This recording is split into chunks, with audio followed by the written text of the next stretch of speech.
The morning sun cast long shadows across the dusty landscape of planet XR7 as Professor Tae-won stepped out of the expedition shuttle. He squinted against the harsh light, adjusting the environmental controls on his suit. This was his 14th archaeological expedition for the Galactic Confederation, but something about this planet felt different. "Team, gather your equipment," he called to his crew of 8 researchers who were still stretching after the long journey. "Standard protocol. Document everything." June, his senior assistant, approached with a scanner already humming in his hand. Preliminary readings show minimal radiation and no signs of current life forms, safe to proceed without full containment gear. The team spread out across what appeared to be the remains of an ancient settlement. Strange, pillar-like structures jutted from the ground at regular intervals, their surfaces weathered by countless years of exposure to the elements. What once might have been buildings were now little more than foundation outlines, partially buried in the red soil. "Look at these crude designs," June laughed, running his scanner over a weathered pillar. The device chirped as it analyzed the material composition. Some primitive species clearly didn't understand basic engineering. These wouldn't have lasted a century during stellar winds, yet here they are. Sunmi, the team's materials specialist, knelt beside what looked like a control panel embedded in stone. "The craftsmanship is peculiar," she noted, brushing away layers of dust. "Primitive, yes, but intentionally so, almost like it was designed to look simple." Professor Tae-won nodded absently, his attention caught by the strange layout of the settlement. Unlike most ancient civilizations they'd studied, this one followed patterns that seemed both random and precisely calculated, defying conventional architectural wisdom. By midday, the team had established a base camp and begun cataloging their findings with minimal enthusiasm. These kinds of ruins were common enough throughout the galaxy, remnants of species that had risen and fallen before achieving space travel.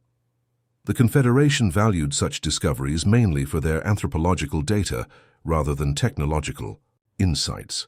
"Another dead end," muttered Do-hyun, the senior archaeologist who had hoped for something more impressive to add to his already distinguished career. Just another primitive civilization that couldn't survive its own limitations. As the twin suns began to set, casting an eerie purple glow across the landscape, young researcher Hanul was conducting routine energy scans when her equipment began behaving strangely. "Professor," she called, adjusting the settings on her device. "I'm picking up unusual energy readings from beneath these structures." Professor Tae-won glanced up from his notes. "Probably geothermal activity. This region shows signs of past volcanic behavior." "No, sir," Hanul insisted, her voice gaining confidence. "These readings are rhythmic, almost like a pulse, and they're coming from directly beneath the central plaza." Do-hyun wandered over, his expression dismissive. "Your equipment needs recalibration. This is clearly an extinct civilization. These are just ancient garbage not worth our time." But Hanul wasn't convinced. She continued adjusting her scanner, focusing on the anomalous readings while the others returned to their cataloging work. As darkness fell completely, she noticed something else. Tiny lights, almost imperceptible, blinking in sequence along the base of several pillars. "Professor," she called again, more urgently this time, "you need to see this." Reluctantly, Tae-won joined her, followed by a curious Sunmi.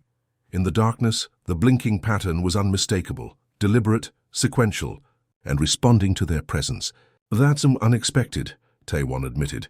His scientific curiosity finally piqued. He pulled out his own scanner and confirmed Hanul's readings. Whatever built these structures, they included some kind of long-term power source. "But that's impossible," Sunmi whispered.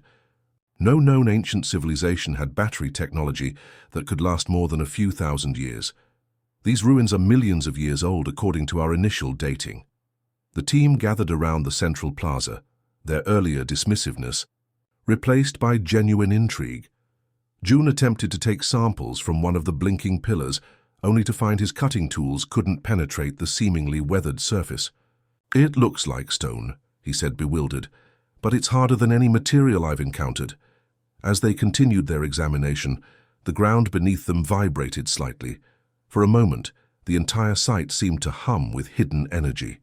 "Maybe we should come back with specialized equipment," suggested Do-hyun, now noticeably uncomfortable. "This site might be more significant than we initially thought." Professor Tae-won shook his head. "The Confederation sent us to classify this discovery. We continue as planned, but with additional caution." That night, as the team slept in their temporary shelters, Hanul stayed awake, monitoring her equipment. The energy pulses had grown stronger since sunset, almost as if the site was more active during the night. She recorded the patterns, trying to discern any meaningful sequence. Just before dawn, her screen displayed something that made her breath catch. A series of symbols briefly flashed across her monitor before disappearing. They resembled no language in the Confederation databases, yet they seemed hauntingly familiar. Little did the archaeological team know that their presence had triggered ancient systems dormant for millions of years. Deep beneath the primitive ruins, something vast and sophisticated was slowly awakening. Something that would challenge everything the Galactic Confederation thought they knew about their place in the universe. The ancient relics weren't just remnants of a dead civilization. They were sentinels waiting for the right moment to reveal their true nature and the truth about their creators, humans. 3 weeks had passed since the expedition first landed on XR7, and everything had changed. What began as a routine archaeological mission had transformed into the Confederation's highest priority research project. The team that once laughed at the primitive structures now worked with reverent care, their earlier mockery replaced by growing amazement. "Pass me the molecular scanner," Sunmi called to her assistant as she knelt beside an exposed section of wall.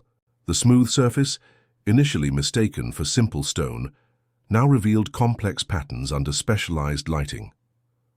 "These aren't random designs," she muttered, contradicting her earlier dismissal. "There's mathematical precision here that shouldn't exist in a civilization at this supposed development stage." Professor Tae-won had barely slept since Hanul's discovery of the energy readings. The central plaza, once thought to be a simple gathering place, had been carefully excavated to reveal an entrance to a vast underground network. The tunnels stretched for kilometers in all directions, their walls lined with the same impenetrable material as the pillars above. "The construction defies explanation," Tae-won said, running his hand along a perfectly smooth corridor that showed no signs of joining or seams. "These tunnels show remarkable precision. Our instruments can't even detect how they were created. No tool marks, no evidence of construction methods we understand." Ki-ho, the team's technology specialist, had been analyzing fragments that appeared to be metallic components integrated into the walls. "These shouldn't exist," he said, showing his findings to Taiwan. "Based on their composition, they should have corroded completely millions of years ago, yet they're still functional. When I connect power to them, they respond as if they were made yesterday." The team had set up an advanced base camp inside one of the larger underground chambers. Holographic maps displayed their discoveries, growing more complex by the day. What had initially appeared to be a small settlement was proving to be just the surface entrance to something far more extensive and sophisticated. "Look at this," Haenuel called out, pointing to new scanning results. "The tunnels form perfect geometric patterns when viewed from above. This wasn't built by simple trial and error. Whoever designed this had advanced mathematical understanding and precise engineering capabilities." Do-hyun, who had been the most skeptical, now spent hours documenting mysterious symbols etched into the walls of the deepest chambers. "These aren't decorative," he admitted, comparing patterns across different sections of the complex. "They're consistent and structured. I believe it's a language or code of some kind."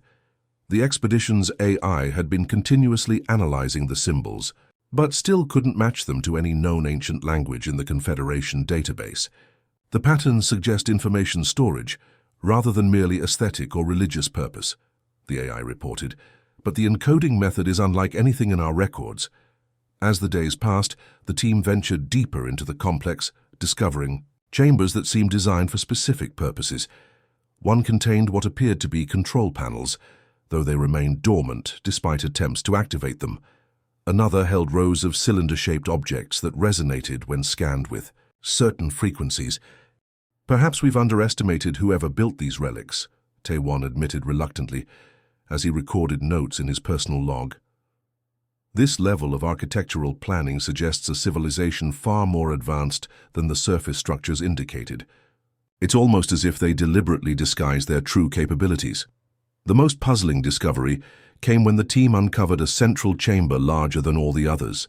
Its ceiling rose at least 30 meters high, disappearing into darkness, above their most powerful lights.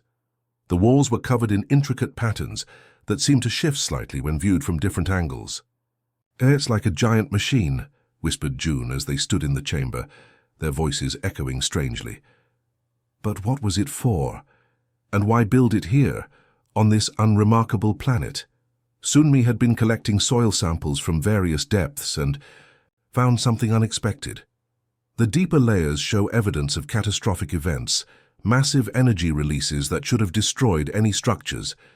Yet this complex survived intact. It wasn't just built to last, it was built to endure apocalyptic conditions. As the fourth week of exploration began, tensions started to emerge within the team. Some, like Hanul and Kiho, pushed to attempt activating the dormant systems they'd discovered. Others, including Do-hyun, urged caution. "We don't understand what we're dealing with," Do-hyun argued during their evening meeting. "These structures have survived millions of years. Rushing to activate them without comprehending their purpose could be dangerous." Professor Taewon had sent comprehensive reports back to Confederation headquarters, requesting additional specialists. "Whatever built this place had technology that in some ways surpasses our own," he told the team. "The preservation methods alone could revolutionize our approach to long-term space exploration." That night, as most of the team slept, Mireille stayed in the central chamber, meticulously documenting the wall patterns. She noticed something odd. Certain sections seemed to respond to the heat of her body, glowing faintly when she moved close to them. Curious, she placed her hand directly on one of the symbols.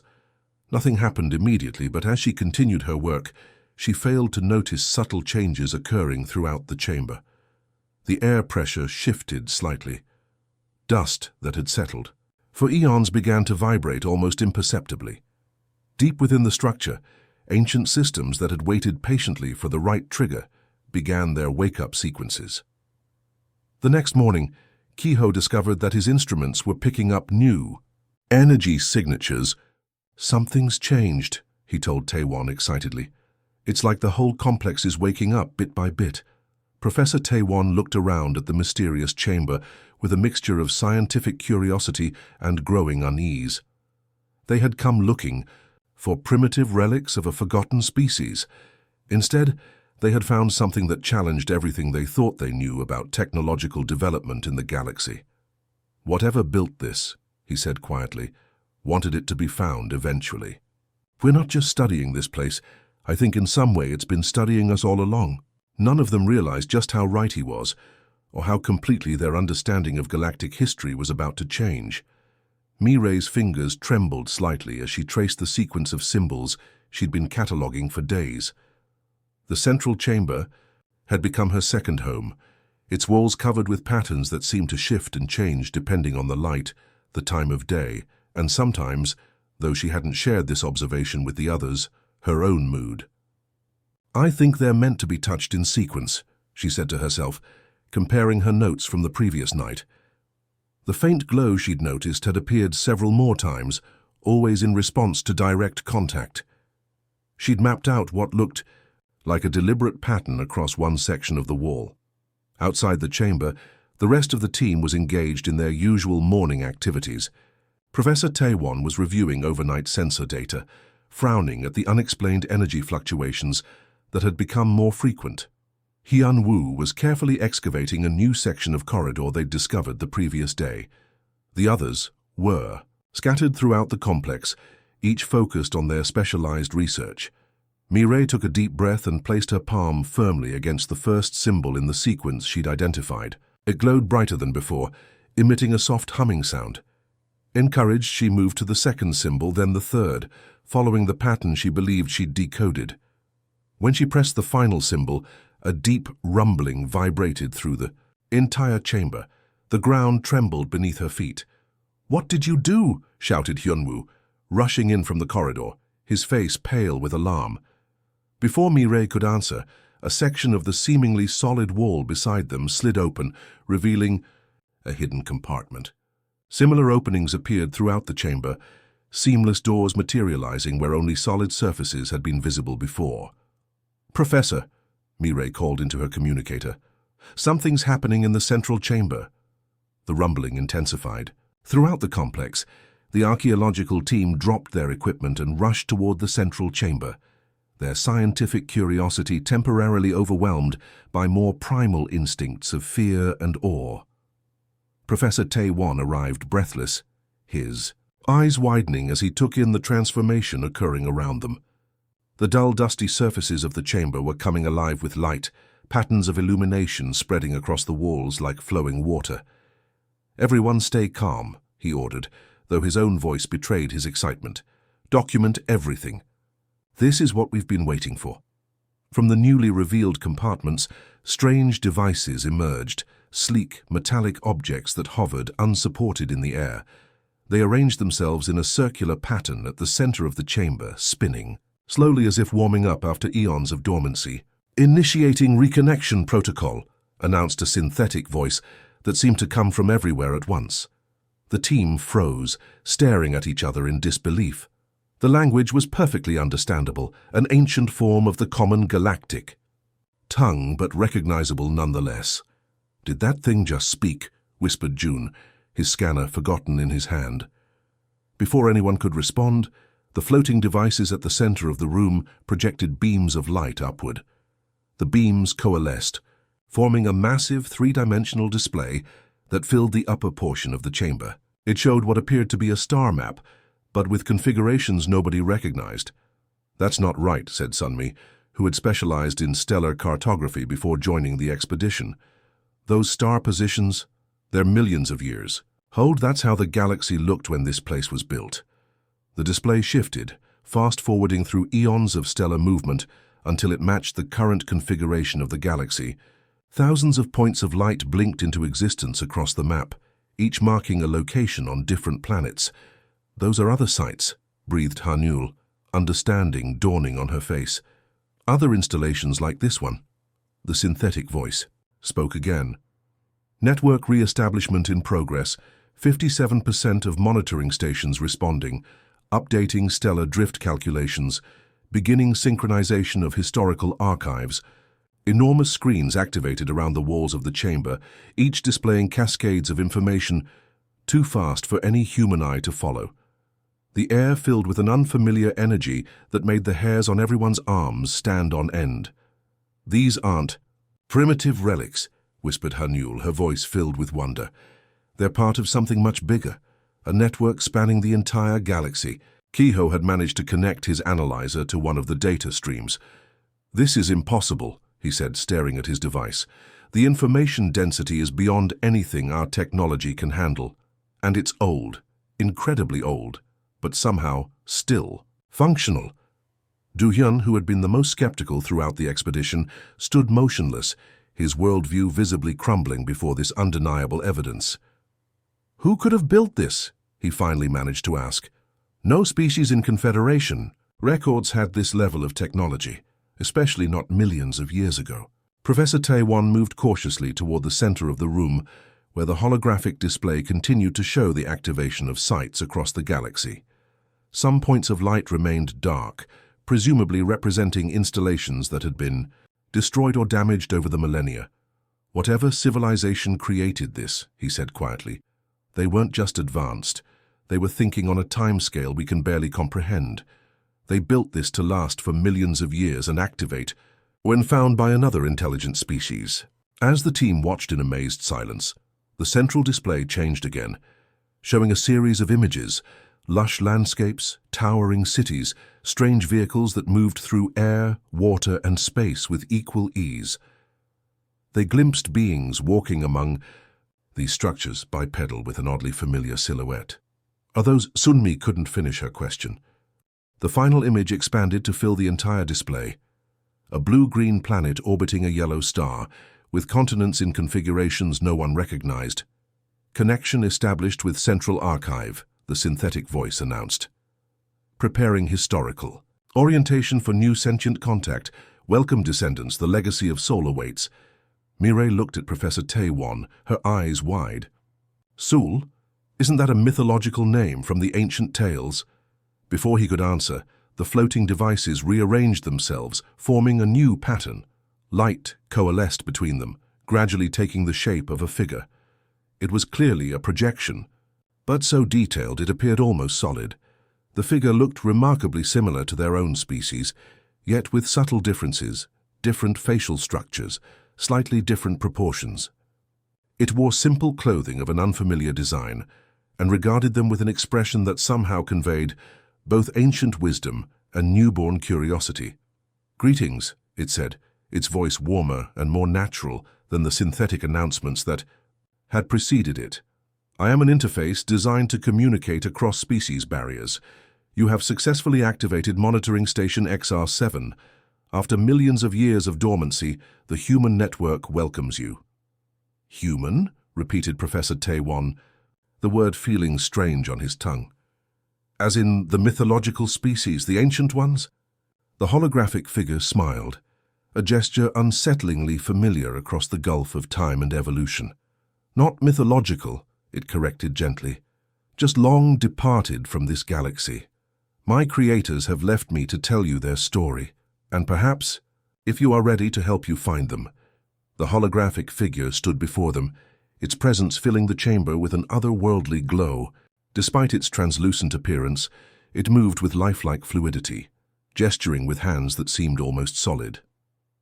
The archaeological team had instinctively formed a semicircle around it, their scientific detachment temporarily forgotten in the face of this extraordinary encounter. "I am Sentinel System 47, the figure continued, its voice resonating with a calm authority that silenced even the most skeptical among them. "Created by humans to monitor galactic development and preserve their knowledge until worthy civilizations emerged." "Humans?" Professor Taewon repeated in disbelief. "The mythological species?" His voice held the tension of a lifelong scholar, confronting evidence that contradicted everything in his textbooks. The hologram tilted its head slightly, an eerily organic gesture. "Your historical records have preserved fragments of their existence, but much has been lost or distorted through time. They were not myths, but the first advanced civilization in this galaxy." Du Hyun stepped forward, his earlier skepticism transformed into academic intensity. "Impossible. All Confederation archaeohistory places the Zircali as the first spacefaring race, roughly 2 million years ago. There's no evidence of an earlier advanced civilization." The hologram smiled, a subtle expression that somehow conveyed both amusement and patience. "The evidence surrounds you, researcher. These monitoring stations were deliberately designed to appear primitive from the outside, a test of sorts. Only species with sufficient curiosity and technological understanding would investigate thoroughly enough to discover their true nature." Sunmi, who had been quietly scanning the chamber with her instruments, looked up. "These energy readings, they're unlike anything in our scientific database. The power source should have degraded over millions of years, yet it's functioning at nearly full capacity." "Correct," the Sentinel replied. "Human energy technology operated on principles your science has not yet discovered. The stations draw power from what humans called vacuum energy, essentially tapping into the fabric of space-time itself." Kehoe whistled softly.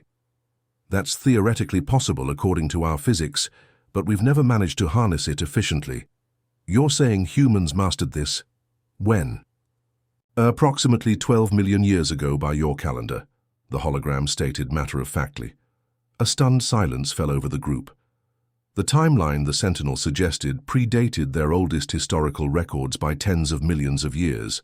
Hyunwoo, who had been examining the still-active displays around the chamber, turned to face the hologram. "If humans were so advanced, what happened to them? Why aren't they still here?" The holographic figure walked toward the central display, passing through Sunmi, who shivered involuntarily at the contact. With a gesture, it transformed the star map into an image of a spiral galaxy, unmistakably their own, but with a strange distortion at its edge. Approximately 10 million years ago, human scientists discovered something beyond the galactic rim, a phenomenon they called the transcendent boundary. After centuries of study, they determined it was a passage to other dimensions, perhaps even other universes. Rather than remaining in this galaxy, humanity chose to explore beyond. They left. Haniul's voice was barely above a whisper. Not entirely, the Sentinel corrected. Before their departure, they established this network of monitoring stations across the galaxy, some to preserve their knowledge, others to observe the evolution of younger species. They were particularly interested in which civilizations would eventually discover and comprehend their legacy. Professor Taewon had been frantically taking notes, his fingers trembling slightly as he recorded information that would rewrite galactic history. You mentioned younger species. Are you saying humans influenced our evolution? Not directly, the hologram answered. They had strict protocols against interference. However, before departing, they terraformed several promising worlds to accelerate the development of conditions favorable to intelligent life. Your own homeworld was among them. The revelation landed like a physical blow. The team members exchanged glances, their professional composure cracking under the weight of what they were hearing.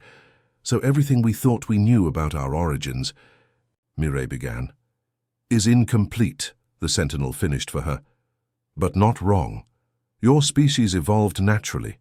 Humans merely created environments where such evolution was possible. Du Hyun, still struggling with the implications, approached one of the wall displays. It showed schematics for technology far beyond current Confederation capabilities. If what you're saying is true, these humans possess technology that makes our most advanced systems look primitive by comparison. That is correct, the hologram acknowledged. And now that you have activated this station, that knowledge is available to you, within certain parameters. Parameters? Professor Taewon asked sharply. The Sentinel's expression became more serious. Humans understood the dangers of providing advanced technology to species unprepared for its implications. The knowledge stored here will be released gradually, as your civilization demonstrates the wisdom to use it responsibly. Jun, who had been unusually quiet, finally spoke up.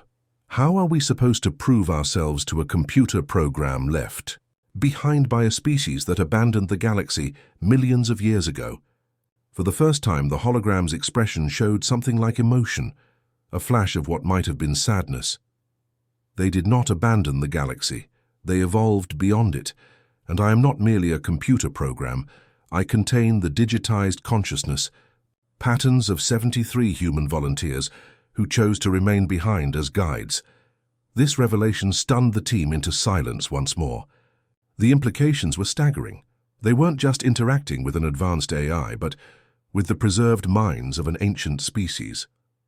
Impossible, muttered Do Hyun, the most skeptical team member, as he examined data showing human technological capabilities far exceeding current Confederation science.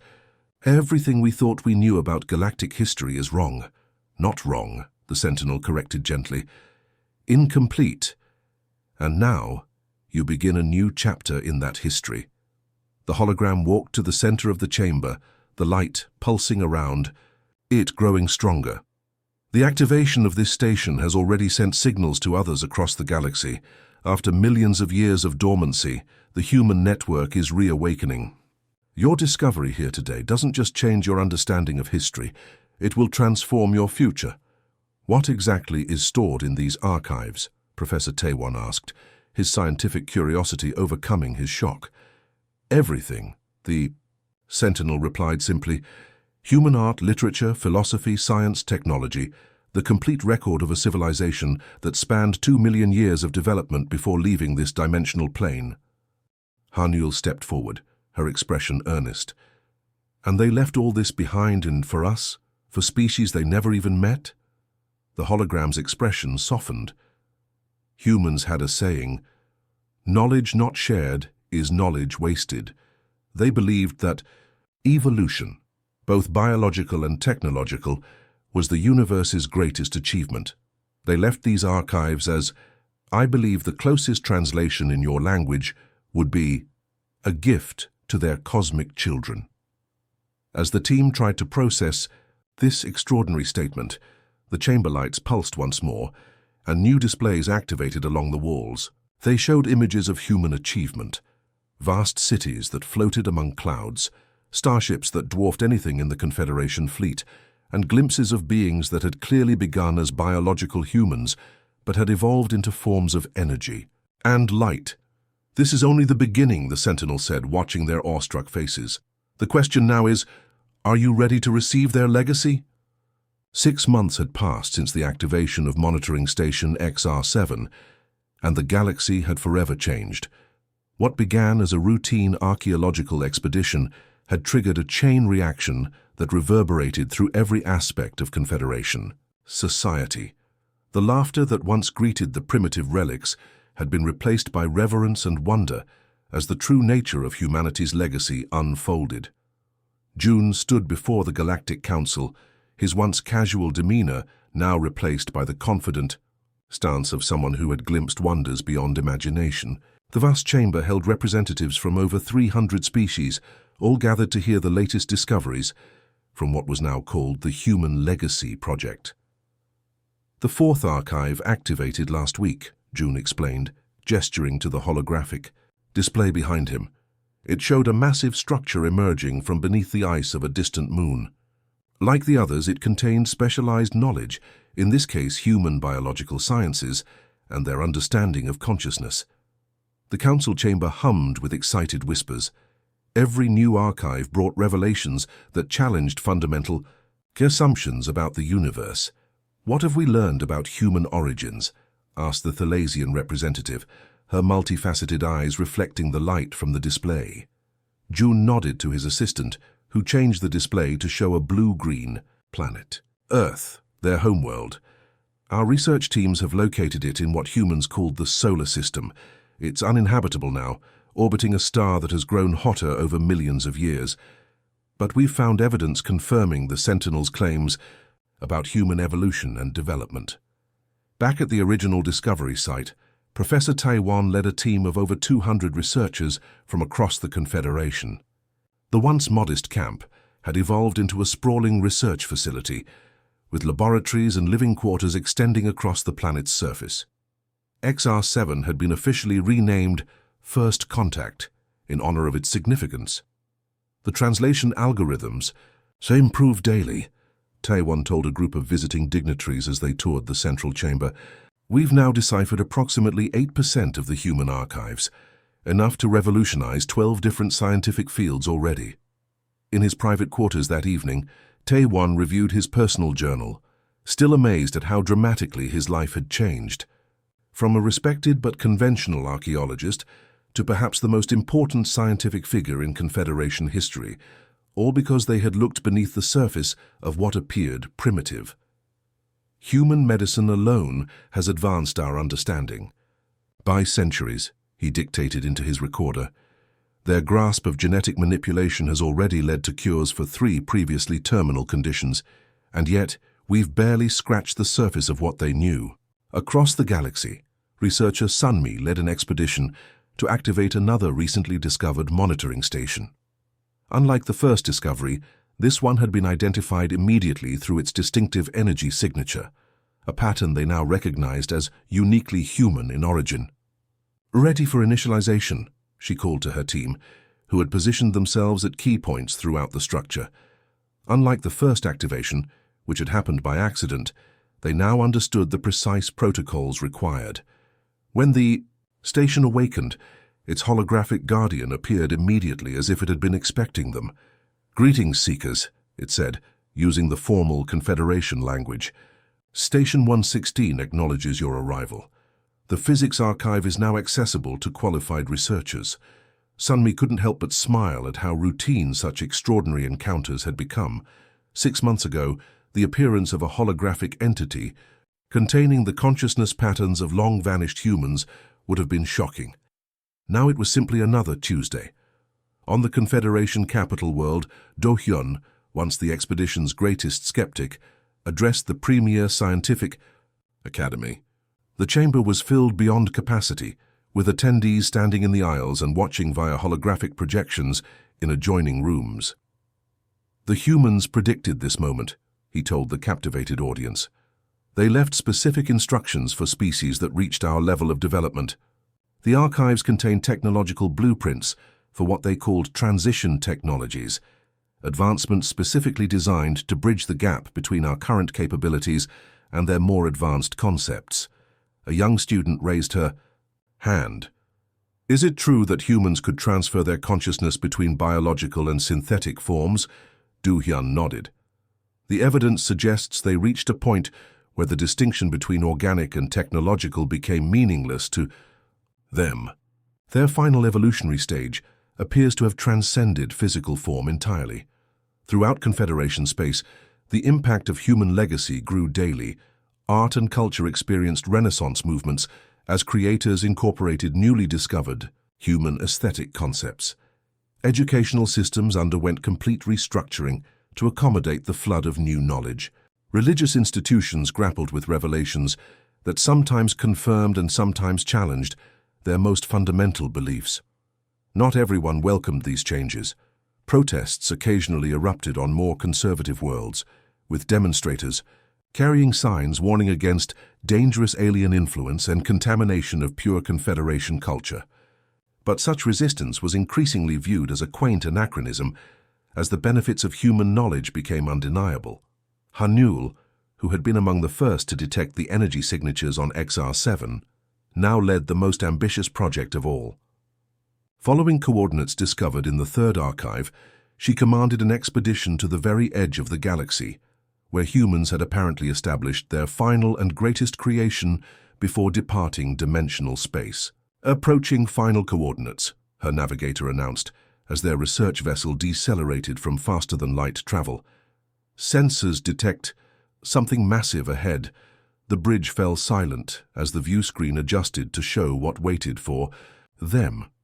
A structure of impossible proportions hung in the void, a perfect sphere the size of a small moon, its surface etched with the now familiar patterns of human design.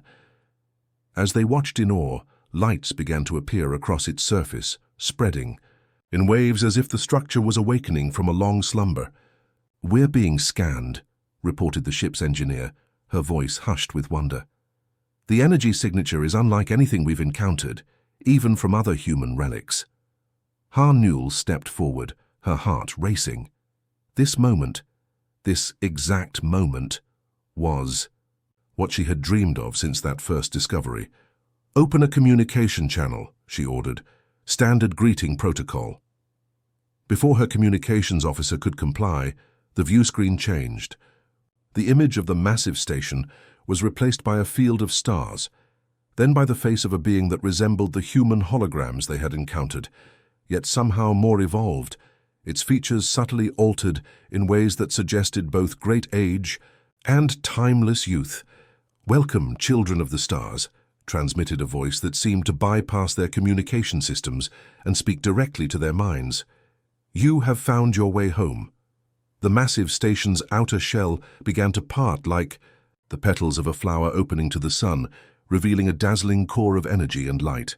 As their ship was gently drawn toward the opening, Hanul felt a strange sense of recognition, not of the structure itself, but of its purpose. Somehow she knew that what waited inside was not just humanity's past, but the future of all intelligent life in the galaxy. "We've been waiting for you," the voice continued, "for all of you. The journey that began on Earth 12 million years ago now continues with you. You are not merely the discoverers of human legacy, you are its inheritors and its future." As their ship passed through the massive doorway, the crew of the expedition vessel experienced a collective moment of understanding. The humans had not disappeared or abandoned the galaxy. They had simply gone ahead, preparing the way for those who would follow when they were ready. The ancient relics, once laughed at for their apparent primitive design, had served their purpose perfectly, testing, preparing, and finally guiding the younger races to this moment of cosmic inheritance. As the massive doors closed behind them, Hanul understood that they were not ending a research expedition, but beginning humanity's greatest gift to the galaxy, the next chapter in a story 12 million years in the making.